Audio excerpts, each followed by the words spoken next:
First fruit is a symbol of holiness. First fruit represents the dedication of God, not only the produce nga ihatag, but the first fruit signifies that you should give all the aspects of your lives, including your family, in your possession. Also, the first fruits in the Old Testament foreshadows a redemption. First fruits signify those whom God has set apart. That is what you call Israel. Since Israel were set apart for God, therefore they give the first fruit. In the Old Testament, first fruits were offerings set apart as holy to the Lord. It is symbolizing the ownership. So just as Israel is called to God's first fruit among the nations, in Revelation 14, the 144 is called to be first fruit. It represents that they are redeemed. So when you say first fruits here, it means that they are redeemed, they are consecrated, they are called to be holy. They are called to be holy and set apart as a people of God. Not just an offering, but setting themselves as clean and holy. And lastly, what we're seeing here as well, description of this 144,000 is no lie is found in their mouths. That these are faithful and blameless, meaning they remain to their testimony of Christ. We're not saying that these people cannot lie. Well, in heaven, no. But on earth, you are lying, I am lying. But this is called for a constant sanctification, that one day we know that we will no longer lie because the God of truth is with us. That's why the declaration in Revelation is, this is the true God. This is the truth. This contrasts indeed the deception niya ginagamit sa beast sa chapter 13, that the beast used lies. That the beast used lies. So what we're seeing here, the second point, is this. In Revelation 7, the 144,000 are sealed while living here on earth amidst tribulation. That they are God's numbered army. That in Revelation 13, the beast deceives the world, marking his followers with counterfeit seal. The earth dwellers pledge allegiance to him, worshiping the beast. But we see that in heavenly perspective, this is who the people of God is. They stand victorious. They're standing victorious with the Lamb on the Mount Zion, demonstrating that they're secure. They're secure possession in Christ. That they're bearing God's seal. That His name is in their forehead. That your identity, church, remember this. When you're being marked, sealed by God, you always need to remember what your identity is. Lord, anong will mo sa kabuhi ko? Know what your identity is. Your identity is of Christ. Your identity is of Christ. So act one as you are in Christ. That's not a question. That's, kailangan mo na mabalaan. You are marked in the forehead. And here's a wonderful thing. They are singing a new song. Not only that the redeemed can learn, symbolizing their exclusive worship of Christ. It's not written in the Bible, but I truly believe we can all sing in the heaven. If God is a God of holy, perfect order, He demands perfection as well. Doon namin, pangita, verse nga mag-support, magdamit ingog, But this is really true. Because we worship in songs. Not because songs is the ultimate form of worship, but it's an adoration to who God is. And this is wonderful because this song, this singing, is only known to the people of God. What we're seeing here, there is once again a contrast, a progressive recap of chapter 13 and chapter 14. In beast worship, earth dwellers are marked by the beast, but in lamb worship, there's a seal of God, in God's name. Followers of the beast worship him. The redeemed worship the Lamb. The beast's name controls them. Christ's name secures them. The world sing of the beast's power. The redeemed sing a new song of victory only known to them. The world's song is universal, all can learn. The redeemed song is exclusive. Only they can learn it. And false worship leads to judgment. But true worship leads to the glory of God. So what does this teach us? Not only that we will be good singers, but this is the truth. God's people are secured in Christ. That we are standing, not falling, on Mount Zion with the Lamb. That we bear His name. So we must stand firm. We must not fear the pressures of this world. You belong in Christ. His name is upon you, and you are seated in Him. So we must live as those who are set apart, not blending with the world's idolatrous system.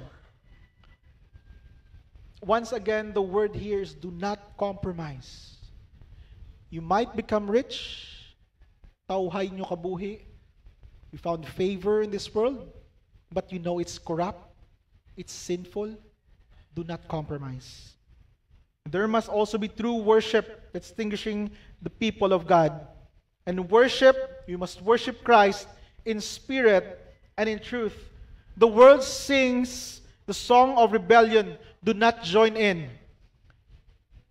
Worship is not just singing. It is our allegiance, it's our devotion, it is our obedience to Christ. So do not be silent, church. We must lift up our song, the song of the redeemed, proclaiming Christ's victory. Please do not take this hyper-literally nga man na huwag ka mo kag makanta ka mo da sa luma. This is a declaration that you must stand in the gospel of Christ Jesus. That if there's an opportunity to preach the gospel of God, yes, do so. If you see an opportunity with that person you love, preach the gospel. Preach the gospel. That person is in depression, in worry, preach the gospel. That person is in victory, in joy, in celebration, preach the gospel of Christ. Sing the new song of God. We must declare the gospel of Christ Jesus in all aspects of our lives. So we must reject the mark of the beast and bear the seal of Christ. The world is pressuring us to compromise. Do not conform and adopt their values. Do not give in. You must bear the name of God and live with boldness and faithfulness and unshakable devotion. This is the final call here, that we must stand with the Lamb. We must bear His name and lift your voice in worship. For the world may fall, but the redeemed will stand forever in glory. That is a wonderful new song that we are awaiting.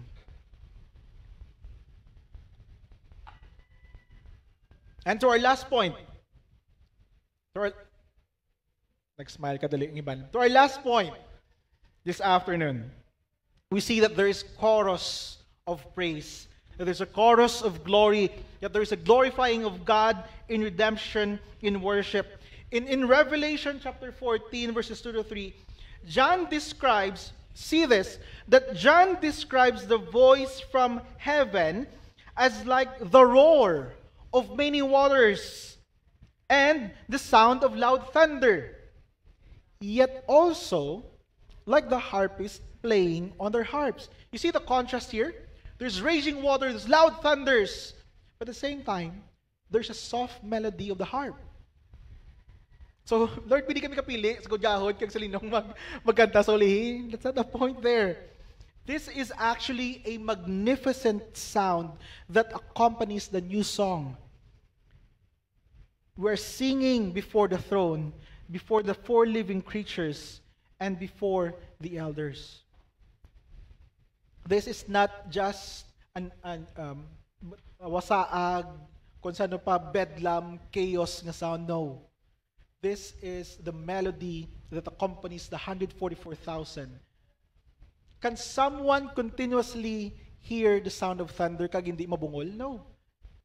Can someone be at peace, at still in the raging water? No.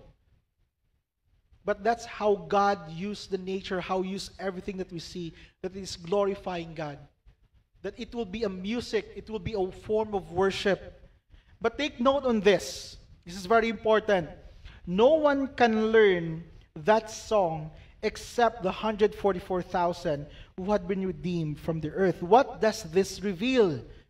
It shows that these redeemed ones are engaged in the highest act of worship, glorifying God who is seated on the throne.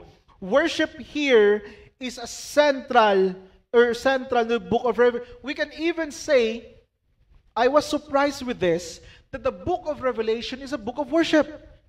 It's a book of songs. It's a book of marvelous, majestic songs written to God. Ano naging Revelation? Yes. But we are so focused on 666. We're so focused on the dragon. We're so focused on the things that is already defeated. But we should be focusing on what we will do at the end of time, that we will be in heaven. We will sing a song that no one knew except those who are in Christ. This is the highest act of worship. The reason why they knew the song, only them knew the song, because God gave them the song. God has authority over them. God has given them, this is how you worship me. With this and nothing else. That's why God demands proper worship order. Why ka palagpat ang Ginoo? There is a specific form of worship that God accepts. Go back to Abel and Cain. Both were worshiping. Both were instructed by the first priest and the first prophet, which was Adam. Therefore, wala pa blurry ang ilaw form of worship. Did they provided their first fruits? Yes. Was it the best? Yes. So it was not. But what we're seeing here, the reason why Abel's worship was accepted and Cain was not, the reason for it is we go back to Revelation, as you see in Revelation. Before they worship, they knew who their God is. Abel knew who his God is. Cain did not. They were almost the same identical form of worship. The only difference is the one knew who God is, ang isa hindi.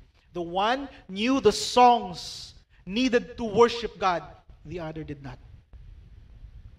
It's not nga dapat na minahami tanan or gasanag tanan. Gaprita one day, si Brother John Jai, gano'n mabalik, hindi ko may drums na. But that's not the point of it. We're praying that before we worship, before we start our service, we have the passage of praise. We're focusing on who God is. The character of God should be the one to lead us how we worship. You can never worship God if you don't know who He is. We don't know that He is immutable, that He is perfect, unchanging. That is who God is. Worship is indeed central in the book of Revelation. And at every turn, we find men and women and angels lifting their voices in adoration. So 144 were singing. The angels were singing as well. This new song actually should remind us something. In Psalm 144, verses 9 to 10, which says, I will sing a new song to you, O God. Upon 10-string harp, I will play to you, who gives victory to kings. Observe here in Psalm 144, God's people are engaged in holy war. This is not just a book of song. This is under war. Do you not once again hear what Psalm is explaining at the end of time? Though you're at war, you will worship God. This is a book of holy war, preparing yourself for a holy war. But we see here that they still sing songs to Him in worship. It is here in Revelation 14 that the redeemed are at war on earth, yet their voices resound in heaven. The already, not yet. But why? Why can only... There are three beings there presented in chapter 14. God, or four. God, the Father, Christ Jesus the Son, the 144 people, the Church of God, and sino? The angels. Angels were flying and singing and praising what the gospel is. May angels ato. But the question is, why can only the 144,000 people learn this song and not the angels? Angels did not know this song. The answer lies in the nature of what we call redemption. Angels, though they worship, did not and do not experience redemption. Some angels fell and are condemned forever. Others remained holy and were confirmed in righteousness. But no angel has ever been redeemed. For no redeemer was given to them. There was no need. We, however, we the redeemed, have a redeemer, which is Christ Jesus. We all knew the depths of our lost condition and the height of God's grace. We have been rescued from the pit, freed from the bondage, and raised to the new life. We alone can sing this song because it is the song of the redeemed. This song was given by Christ, our Redeemer. Therefore, we can sing this song. So what we must do is we must glorify God now, knowing that we will glorify Him forever. We must worship boldly, sing the song of redemption, proclaiming the gospel to the nations. And we must stand firm in this holy war, resisting the enemy that seeks to deceive and to destroy. We see here the last point, that there is what we call the false worship, the glory to the beast, and true worship, the glory to God. You see, the dragon, Satan, is worshipped as the power behind the beast, but we see the Lamb is worshipped standing victorious on the Mount Zion. The first beast is worshipped by all who dwell on the earth, who is like the beast, and who can fight against it. But the redeemed sing a new song that only they can learn, a song of salvation and victory. The second beast, the false prophet, remember last Sunday, deceives the world and commands them to worship the first beast. An issue of worship, that they must glorify the beast. But the voice from heaven thunders like many waters, proclaiming glory to God in worship. Ano pagid? The false prophet leads people to an image of beast which they must worship or be killed. You can only sell or buy this possession if you worship, if you have the mark of the beast. But we see that the redeemed stand before God is set apart for pure worship without defilement. The beast followers receive the mark of the beast, a counterfeit seal of allegiance in opposition to God.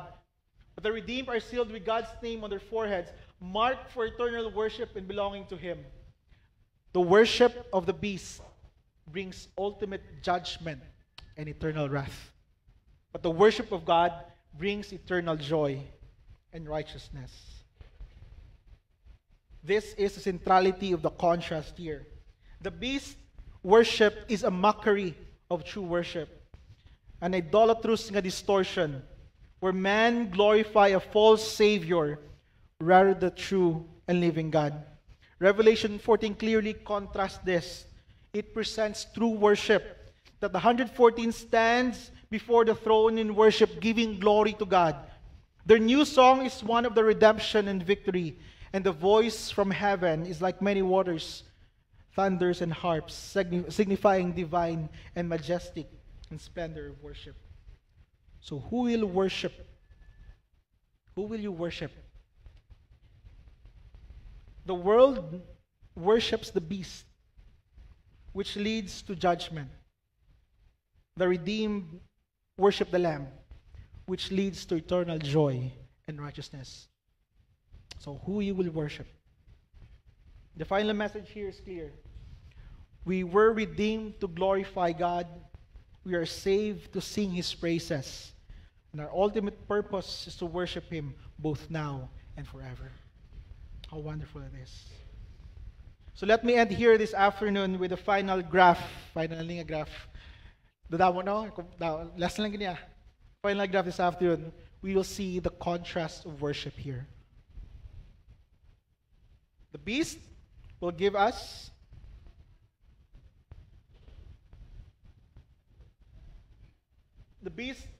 enthroned, mimics the Lamb's, claims authority, and deceives the world. We see the mark of the beast worshippers are marked by his name, controlled by Saul, and we see a corrupt chorus as well. But in the true worship, Christ here is enthroned. The true Lamb stands victorious on Mount Zion in sovereign authority. The chosen standing in glory. The redeemed are sealed with God's name, secured in kingdom. and set apart for them. And their chorus of praise, the redeemed song, the redeemed are sing a new song of salvation, reserved only for those ransomed by Christ, glorifying God forever. Brothers and sisters, I pray that as we studied Revelation 12 and 13, I pray that we will be sobered or maklear sa ato ng reality that we are at war. Church, we are at war. Even when life feels comfortable, the enemy will use complacency as a weapon to null us with spiritual sleep. So let us be wise. Let us wake up. And as we now behold Revelation 14 as an introduction, hindi ito introduction ha. But an introduction to chapter 14 itself, we will continue our chapter 14 next Sunday. Let our eyes be fixed on Christ, standing on Mount Zion, that He is our victorious King. He has sealed us with His name, and we follow Him for wherever He leads us. Indeed, the song is so resounding, Christus Victor. Diba, malakot Christus Curious. But Christus Victor, Christ is victorious. Though God's people, let me end with this one. Though God's people live in a world full of tribulation, they are spiritually secure with Christ in the heavenly places. We are sealed by God. We belong to Him and are preserved by Him. And we must remain pure. We must be faithful, following the Lamb, set apart as firstfruits, and marked by the truthfulness. This reassures us that our victory is not an earthly circumstances, but in our union with Christ, who reigns forever in Mount Zion. To God be the glory. Let us pray.